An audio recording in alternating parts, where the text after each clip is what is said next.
Les psychologues sont très attachés à leur formation, ce qui ne signifie pas que nous ne pouvons pas réfléchir à son amélioration, en particulier dans un climat où sa qualité est mise en question par différents acteurs de la société. Répondons-leur. Au travers de 3 questions, Propsy a interviewé un panel de professionnels du sujet et a cherché à diversifier les points de vue.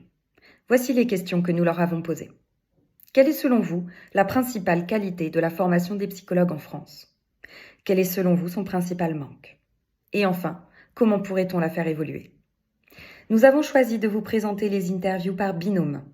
Le premier est constitué de Christelle Bèche-Richard, psychologue spécialisée en psychologie cognitive, et du professeur Bioy, psychologue clinicien de courant humaniste.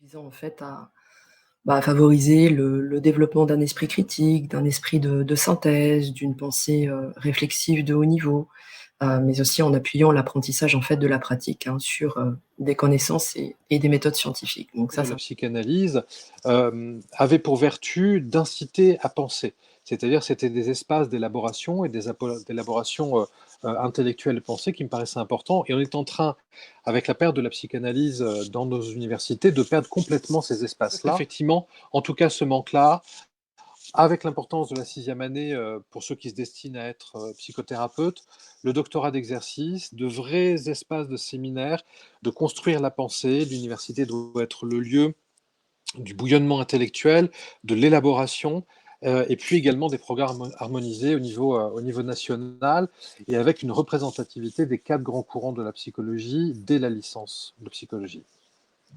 pratiquer la psychologie, c'est bien sûr, avoir des connaissances théoriques, des compétences pratiques, mais c'est aussi une manière d'être. Et ça, ce sont des éléments, qu'il nous est plus difficile en fait d'évaluer au cours du cursus de psycho, qui sont pourtant des éléments fondamentaux, quant à notre responsabilité ensuite de délivrer le titre de psychologue.